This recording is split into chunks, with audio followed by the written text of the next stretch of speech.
Welcome to The Kick, your expert-led podcast helping you explore and learn everything about getting pregnant, pregnancy, birth and becoming a parent.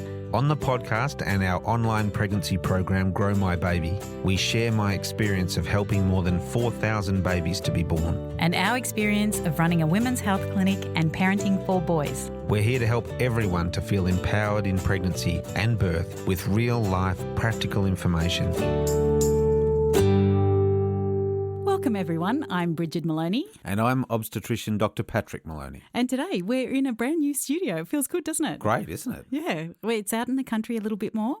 And there's guitars on the walls. And a set of drums. Ka-ching, ching. So we might be branching out. I'm just saying. You do not want me to sing, but I will if someone requests it. There's a banjo. Yeah, that's and really good. And a bunch of handmade guitars. Yeah. It's very exciting. Very exciting. So today is an exciting episode as well, Pat. Yeah, we're talking about egg freezing. Yeah.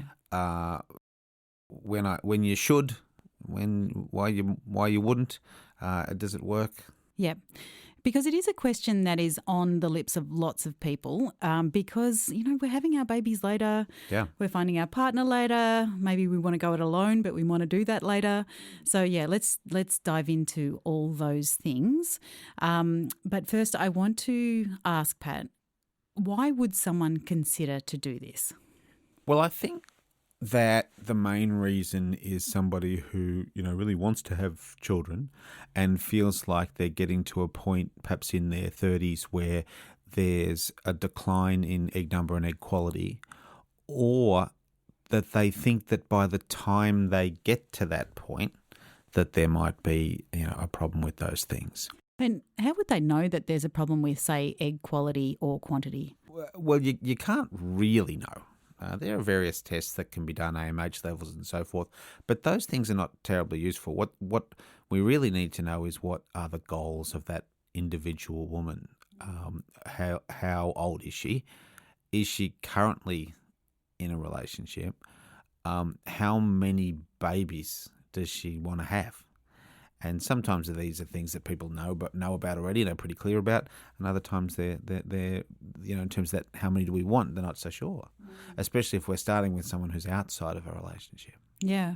And I suppose a lot of people look towards things like, oh, well, is it time for me to preserve my fertility, freeze my eggs? Because I don't know what's happening. I don't know what my future holds. And that's the whole point. And you know, once upon a time, at the very start of my career, you could preserve your fertility in a certain sense, but really only by preserving embryos. And to make an embryo, you needed some sperms, and the whole problem with that is that might have been the very thing you didn't have. So in those early days of IVF, you could freeze an embryo that had been created, so a fertilized egg, and that worked really well, and they could be preserved, as people I'm sure know, practically indefinitely. The early experiments with freezing eggs it didn't work, so they just didn't have the scientific technique necessary, and if you tried to freeze an egg, they would just break open and be lost. Yeah. At the time, or when people decided to? No, at the time. At the time, right? Yeah, and of course sperms freeze fine. Right. Yeah, they knew that back then as well. So the name of the game was always to try and work out how to get eggs to freeze, because it was that step that meant that a single woman could potentially, you know, take out an insurance policy against the expiration of her practical fertility before she was ready to use it. I'll take it back to me. Like, you know, I'm sure I'm not alone in thinking that I had a ticking time bomb. You know, I was always working against this loss of fertility at a certain age. But can you tell me a little bit about the decline of that? Like, it's a rapid decline towards your later 30s, isn't it? Well, yes. The quantity and quality of the eggs do decline in your late 30s. The thing is, though, that societal changes are such that so many of my patients now haven't even really turned their attention to starting a family until they're well into their 30s. one of the things that's also happened in the recent years that people are getting started much later is they want way fewer babies. So, for example, if you were 34 years old and wanted one or perhaps two babies, then it's not the same emergency as if you wanted six. I don't know if there's many people still wanting six. Well, there's a few, but they start in their early 20s. Yeah. So so we've got to when we talk about this technology, we sort of wonder who it's for. In my experience with this, it's not as simple as saying that these are, women excessively focused on career who think that they can sort of push their career as hard as they can until their late 30s and then suddenly turn around and want a baby. That's really oversimplifying the situation. I guess that's a little bit, but we're talking about human beings with complex lives, and I would say the main thing that I deal with in my practice in regional Australia is just people who just have not found the right partner, and they're trying and they want a family, and that process has taken them a while. Absolutely. I think it is used that it's a selfish decision for people to wait until that time, until they have a baby or whatever. It just simply isn't the right time for them. No, I don't think there's anything selfish at all about having a baby at 40. Yeah. It's a deeply selfless thing to do. Yep. Yeah. Says people who had their third and fourth at 39 and 40. All right. So someone has decided, and we'll go into a bit more depth, what age somebody should maybe even consider freezing the eggs. Sure. But before they do that, let's talk about how it's done. What do people expect? Well, it's done in exactly the same way as a standard IVF cycle. Basically, you go and see a reproductive clinic, like an IVF clinic. They give you some hormonal injections to take over about 2 weeks, and that causes your ovaries to make a bunch of mature eggs in one cycle, in 1 month, instead of just one. Yeah. And when those eggs are nice and ripe, you have a little ultrasound-guided procedure to collect the eggs out of the ovaries before they have a chance to pop out. And that's called retrieval, isn't it? Yep. Yep. That's exactly the same as with a standard IVF cycle, except when they get the eggs out in a standard cycle, they mix them up with the sperm straight away, create embryos in the laboratory immediately, get the best embryo and put it in fresh, and put the rest in the freezer to be thawed out and used later on. And with the egg process, if we're going to preserve eggs alone, then they're frozen in a sort of a snap freezing process called vitrification, and that was the breakthrough that allowed this to be done. If someone's listening to this episode, I want to help them understand what the retrieval process is. Can you just describe that procedure? Yes, so the process is quite well tolerated by patients.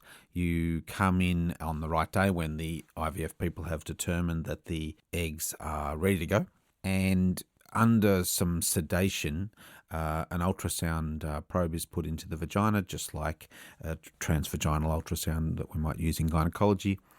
And there's a little setup on the end of that ultrasound probe that allows a needle to be passed through the edge of the vagina and up into the ovaries. And then the eggs can just be sucked out one by one out of their little egg sacs in the ovary and collected in a tube and passed through into the laboratory. Wow. And does somebody have sort of pain after that procedure, or? Yeah, there is pain afterwards. It's like ovulating a whole bunch of times in one day. So that requires some pain relief for sure. And let's say it's somebody in their 30s, mid-30s or early 30s. I know because the amount of eggs that you retrieve would be different if they're towards their 40s.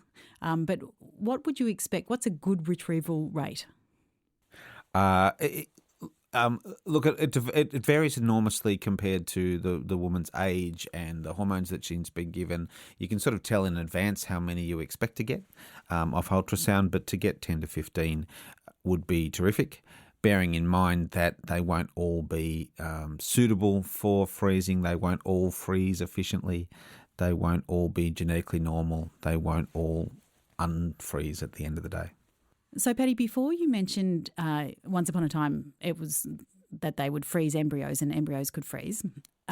Is there a difference, or is embryo versus egg freezing? Because I'm assuming some couples decide early to do this process if they're not ready to have a baby? Oh, there's no question that you would freeze embryos over freezing eggs if you were a committed couple and you had access to the wherewithal to make the embryos. Yeah. So that's not a question. This is basically for people who, for a single person or for some other reason doesn't have the access to the sperm. So, Patty, if somebody has, got their 10 to 15 eggs, what happens next? What's the success rate? How many people expect to get a pregnancy from that? Well, the first thing we have to remember is that most people don't use them. So most women with frozen eggs will go on to have their pregnancy the old-fashioned way and not require the eggs that are frozen. Mm. And then for those that do actually turn up to use them, around 80 to 90% of the eggs would survive thawing, and about 50 to 80% of those would be successfully fertilised. And then about 20 to 40% of the fertilised eggs would actually go ahead and develop into an embryo, which is sort of the standard success rates in IVF. So you've got to start off with big numbers to wind up with small, usable numbers at the end of the day. So, Patty, for those that have decided to go ahead with the pregnancy and they've got an egg and it's ready to go, it's now met up with the sperm and it's formed an embryo, what happens next? Well, you can just thaw out those eggs one by one and fertilise them with semen from your new partner who you found in the meantime, and then and that forms an embryo, and that embryo is transferred fresh into the uterus in a little procedure called an embryo transfer. Yeah, right. Okay. And would you also need to have like hormone stimulation or anything for that transfer? You just make sure that the lining is perfect, is the perfect thickness to receive the transferred embryos. And then these days there's a lot of stuff that goes on in IVF clinics, which I call them 1%ers, little things that they've developed along the way to help the transferred embryo actually take. Yeah. Yeah. And there's been a number of those that have come in and out of popular use in IVF over the last decade or so as they're trying to get over some of their rate-limiting steps. It's just do things just a little bit better at each little step of the way. Yeah. So, Pat, do you remember back in August 23, that seems like yesterday, but it was nearly a year and a half ago, we had Dr. Ralia Liu, who's a specialist in IVF. Yeah. And we asked her the question, when does she see people in her clinic, or when does she advise people to go and have egg freezing if that's what they have decided to do in their life? Let's take a listen to what she said. The women that are coming to have egg freezing, what is the ideal age for that to happen? And are they coming as singles, or are they coming as a couple and the couple aren't quite ready to have the baby, or what's the most common scenario for you?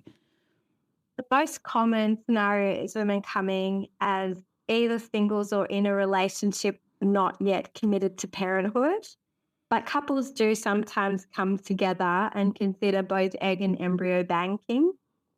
The ideal age to freeze eggs, in my opinion, is in the late 20s or early 30s. Why not earlier? Well, you're definitely more fertile when you're younger, but you're also more likely to have fertile time ahead of you to naturally conceive. And you are more likely to have those opportunities be still available to you a little bit later on in life. And we don't want to be freezing eggs for everybody, because it puts patients at risk of undertaking procedures they may never need and keeping eggs in storage, which can incur costs. What I would say is that when somebody's in their late 20s or early 30s, they're the most fertile they'll ever be from that time point forward, and they have some idea of when they might plan a first child if they wish to be parents.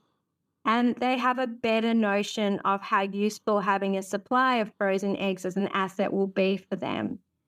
And so I think it's that sweet spot between not yet having reached an age where fertility decline is really serious, where you still have a reasonable ovarian reserve in most instances to get a good outcome from an egg freezing treatment, but also being able to look into your future and think about how useful that asset will be to your future self. So I think that's really interesting, and it's great to hear that again. One of the comments I would make about that is that I guess at the absolute peak of your fertility powers, when you might be the very, very best egg collector you can possibly be, you don't know you've got a problem. No. And I think that's relevant. Also, someone like Ralia is a doctor in a reproductive service who sees people who've perhaps sought her out for that particular service. As a general gynecologist, I'm actually in the lucky old position of raising fertility preservation with people who have not considered that at all, and sometimes who don't think that it's a problem that they needed added to their problem list. Thank you very much. So it can be challenging to say to someone, have you considered this? Yeah. Some people go, oh my God, thank God you mentioned it. That's terrific. I'm so glad you brought that up. Let's do that. And other times people say, no, should I have? Yeah. Excuse me, I'm not that old. Exactly. Yeah. And that is it, because, I don't know, I think we get a bit of a skewed representation of successful pregnancies in people's 40s. What we don't see are people that perhaps are keeping their fertility struggles quiet, because so therefore I think it gives us a false sense of security that we will be fertile well into our late 30s, early 40s. Absolutely, that's a problem. And there is publication of data reasonably easily available that says how many babies born in Victoria each year are born as a result of assisted reproduction. I would love to know and have at my fingertips how many babies are born from a frozen egg. Yeah.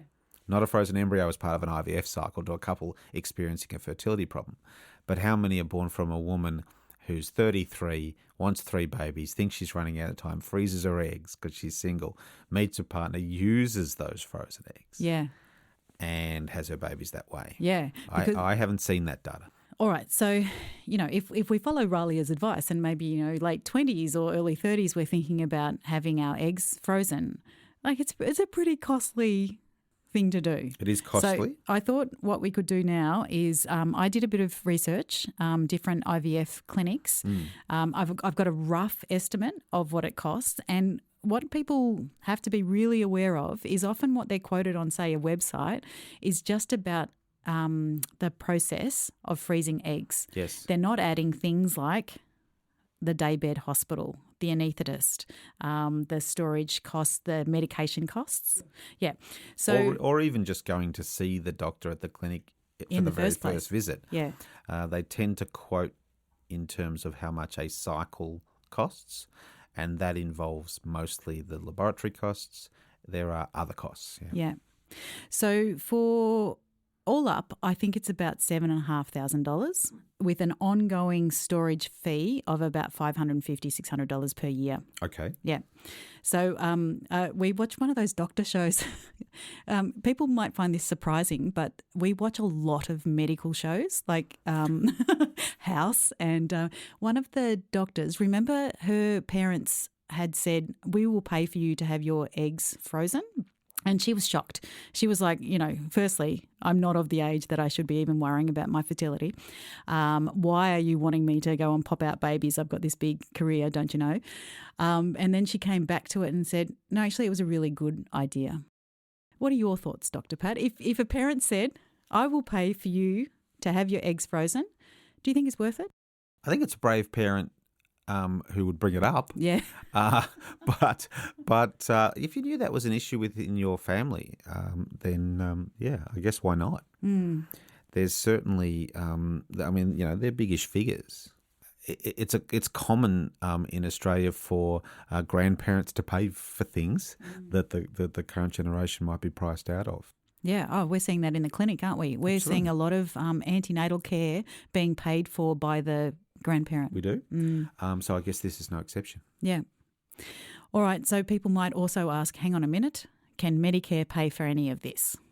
I think Medicare gets involved and some of the providers get involved in a sort of a charitable sense. If you're having reproductive preservation done because you've got cancer, Yeah. And you might be about to start a course of chemotherapy for your breast cancer or what have you. Yeah, right. So the big providers of IVF have got a sort of a hotline that you can ring and say, my patient's about to start chemo. Can you give them a really quick and discounted or free cycle to put their eggs or embryos, depending on their circumstances, in the freezer before we start that potentially destructive treatment. Yeah. Otherwise, if it's elective, there's no Medicare rebate on any of this. There is for IVF. There's not for egg freezing. Yeah. All right, good. Now, you did mention chemo, and I did want to say, like, we've talked about your age, but what about those people that have got perhaps endometriosis or PCOS or a known problem that could cause fertility? Would you recommend that that's a thing that they should consider too? Yeah, definitely. So that's one of the things that comes into the decision, and it's definitely one of the things that drives my decision about whether to bring it up and whether to discuss it and whether to encourage it. For example, there's a thing called an ovarian endometrioma, which is a form of endometriosis where a whole lot of endometriosis forms in a big blob inside the ovary, and the woman develops essentially an ovarian cyst that's made out of endometriosis. And it's very destructive to ovarian tissue, and sometimes you might have one on both sides. So a woman with bilateral ovarian endometriomas might run out of fertility, of usable eggs, much sooner than a woman who had no endometriosis or the ordinary type of peritoneal endometriosis on the pelvic lining. And that woman, I would definitely be talking earlier about egg preservation. And then the woman with ordinary endometriosis, perhaps a bit later, and the woman with no reproductive problems other than her social issue, probably the latest. All right. And any other conditions like PCOS, or perhaps if they've had an earlier ectopic pregnancy, lost an ovary tube? Yeah, each one of those circumstances has some potential issues that would come into the discussion. Yeah. For sure. You know, if they'd lost one tube to an ectopic but the other side was fine, then their fertility is not greatly reduced. If they're still young and have already got their partner, I don't think I'd be saying much other than try again when you're ready. Someone who'd lost both tubes is clearly going to need some reproductive assistance, and some of those other conditions, severe PCOS and so forth, I think they all would come into what amounts to quite a complex and rich discussion. Good. Well, I think people will know by this episode what questions to ask their GP to begin with, hopefully get onto a gynecologist so they can sort of deep dive on some of these issues. Yes. And then make a really informed decision about whether they want to freeze their own eggs or not. Absolutely. It used to be easier. It wasn't possible, so you could just say bad luck. Yeah. Not bad luck, but you know what I mean? You could say, look, this is the limits of technology. Yeah. And then it became possible. And like a lot of technological breakthroughs, sometimes the technology arrives before we know exactly what to do with it. So one thing's for sure, though, for a long time it was considered experimental. It often didn't work. And then suddenly it did. Yeah. And as suddenly as it did work, it was being offered commercially. Yeah.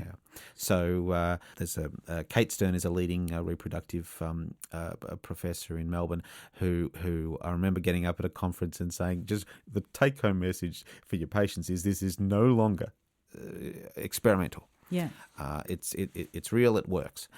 So the question is who should do it, but there's no longer a question of does it work. Yeah. And I suspect that more and more people will look at this. Yeah. Great. All right. As usual, people, we are at the end of the DM line on Instagram, which is at the Kick Pregnancy Podcast. You can send us an email even off our website, growmybaby.com.au. And if you've got any more questions about this, there's also another function. Spotify have this really neat function where you can put a question or a comment on the end of a podcast now. So heaps of ways to get in contact with us if you've got any further questions. We would love to hear from you. All right, everyone, that's us for this week. We'll be back in your ears next week. We're looking forward to it. Thanks for listening. Bye for now.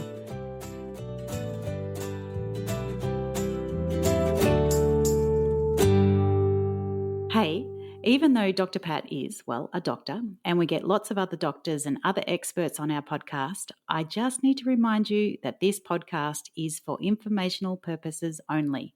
We share lots of medical insights and experience, but everything we talk about is general in nature and may not apply to your specific situation. Please always consult with your own healthcare provider for your individual medical advice when you grow your baby.